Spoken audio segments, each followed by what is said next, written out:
March 16th, Gavin Newsom, our governor, ordered an executive order regarding restrictions on evictions. This is not a statewide moratorium on evictions or the ability to collect rents. So tenants still have to pay rents.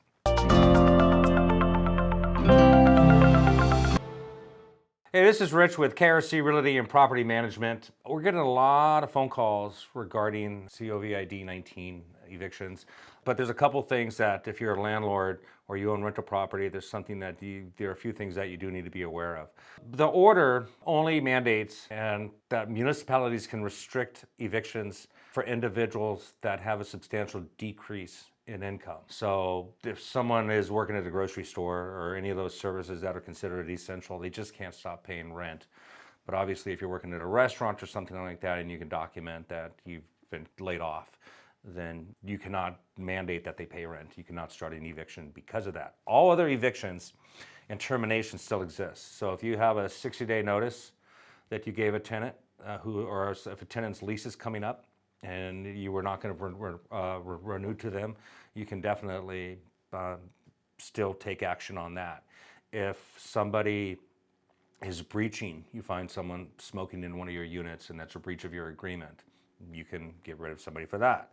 You just can't do anything if it's financially caused by this virus that's going around. So you cannot evict for non-payment. This is in effect through May 31st, 2020.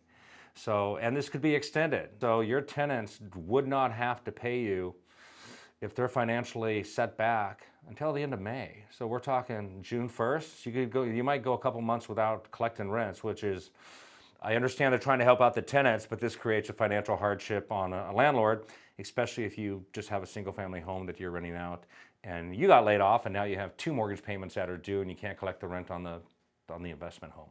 So that's going to cause some financial hardship too. So hopefully we can work through this pretty quick. One of the things we've been doing is we've been telling tenants when they're calling, and we definitely let them know up front that we're not going to take action.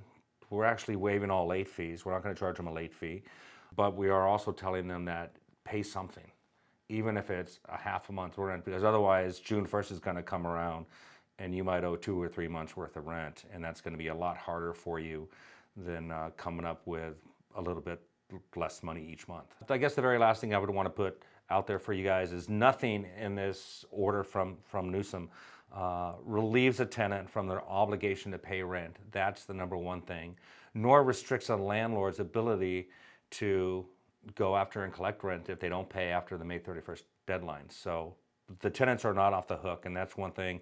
If you have a tenant that's struggling, you need to convey that, because I don't want them to think, oh, I don't have to pay rent until May 31st, and then June 1st, I'll just pay you 1 month's rent. So if you have any questions regarding COVID-19 and the policies that have been put in place by the state of California and the governor, please feel free to reach out to us.